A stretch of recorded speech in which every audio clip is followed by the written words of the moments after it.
রাসূলুল্লাহ সাল্লাল্লাহু আলাইহি সাল্লাম বলেছেন, কোনো স্বামী যখন বাহির থেকে আসবে, স্ত্রী যদি তাকে ঘরে প্রবেশ করার সাথে সাথে একটা সালাম দিয়ে তাকে ঘরে উঠায় নেয়, নবীজি আমার বললেন হাতে হাত রেখে মুসাফা করলে যতক্ষণ হাত ধরে থাকবে ততক্ষণ আল্লাহ গুনাহ মাফ করবে। চিৎকার মেরে বলো আল্লাহু আকবার। স্বামী স্ত্রী মুসাফা করলে গুনাহ মাফ হয়। কি মাফ হয়? গুনাহ মাফ হয়। এখন যদি খালি স্বামী স্ত্রী সালাম দেয়, বলবি দেখ আজকে ভেটকি নিয়ে আছে, কতক্ষণ ঠিক নেবে ঠিক। হ্যাঁ, স্বামীরা মাগো কথাটি মনে রাখবেন, স্বামীরা বাহির থেকে আসলে তাদেরকে সালাম দিয়ে ঘরে তুলে নেন। স্বামীর যদি ইনকামও না থাকে এমন বউ দেখলে সংসারে রহমত নাজিল হবে। কথা বলেন ঠিক নেবে ঠিক। নবীজির সাহাবারা বললেন, ইয়া রাসূলুল্লাহ, ইয়া হাবিবাল্লাহ, নবী গো,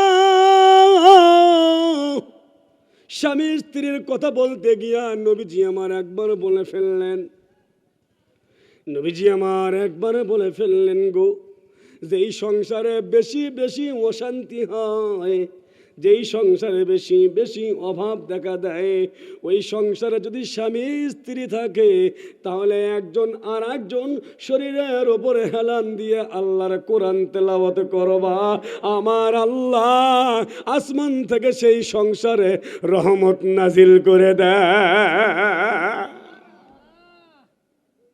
খুশি হন নাই? খুশি হন নাই? ভাবি যদি শরীরে খেতে শরীর লাগায়, রাগ যতই থাক পানি হয়ে যাবে। কথা কোন ঠিক নেবে ঠিক। টেনশন যতই থাক সব টেনশন মান্দা নদীর মধ্যে দৌড় মারবে। অনেকে চিন্তা করেছে, হুজুর ভাবি যখন গায়ের সাথে গা লাগায় তখন খালি গাও জ্বলে, কিন্তু অন্যজনে খালি কথা বলেই ভালো লাগে। আছে না নেই?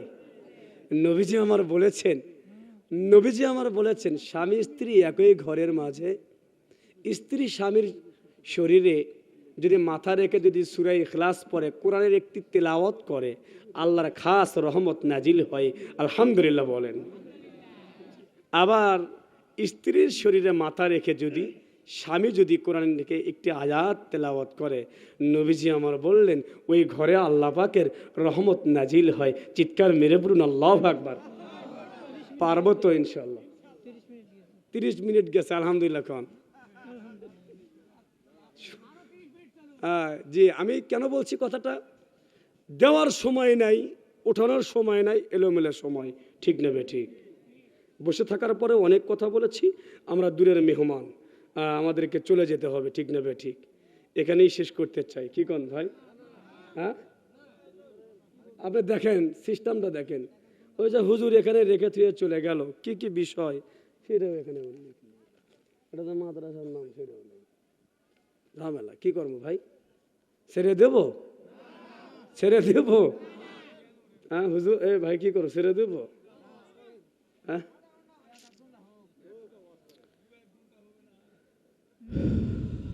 ফজরের নামাজ পড়া লাগবে না? সারা রাত ওয়াজ শুনলেন, ফজর হলেন, ওই ওয়াজ করে লাভ হবে কি? তো মাদ্রাসার ওয়াজ হয়েছে আলহামদুলিল্লাহ। কোন তাহলে আমরা একটা আমল আজকে নিলাম। কি আমল নিলাম? স্বামী স্ত্রীর আমল। পারবো তো ইনশাআল্লাহ? পারবো তো? সংসারের অভাব যদি দূর করতে চাও, নবীজির এই হাদিসটুকু মেনে নাও। সংসারের অভাব যদি দূর করতে চাও, নবীজির এই হাদিসটুকু মেনে নাও। একজন আরেকজনের শরীরে হেলান দিয়ে আল্লাহর কোরআন তেলাওয়াত করব ইনশাআল্লাহ। প্রিয় মুসলমান ভাইরা আমার, দেখতে দেখতে সময় চলে গেল। কি আর বলবো, দুঃখের কথা না বলেও তো পারি না। মাদ্রাসার উদাহরণ দিতে গিয়ে 15 থেকে 20 মিনিট সময় খেয়ে ফেলেছি রে বাবা। এরপরেও আপনাদের আবদারে মাত্র কয়েক মিনিট বলা লাগবে। এইবার একটু মনোযোগী হন গো। আল্লাহর জমিনে আল্লাহ প্রেরণ করলো ইবাদতের জন্য, সেই ইবাদত করা আমাদের দরকার আছে না নাই?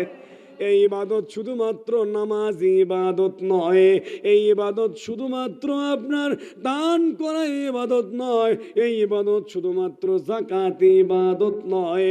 ও বন্ধু, ইবাদত যদি করতে না পারো, বাংলাদেশের সকল হুজুরদেরকে কবরের উপর দাঁড়াইয়া দোয়া করে নিলেও কোনো লাভ হবে না। আগে কখনো এলাকায় আসি নাই, আজকে প্রথম। তাই বলে কি আমি না খেয়েছিলাম? আর কোনোদিন না হয় না আসবো। সত্য কথা বলা দরকার। নিজেরা আমল করা লাগবে, নিজেরা আমল করা লাগবে।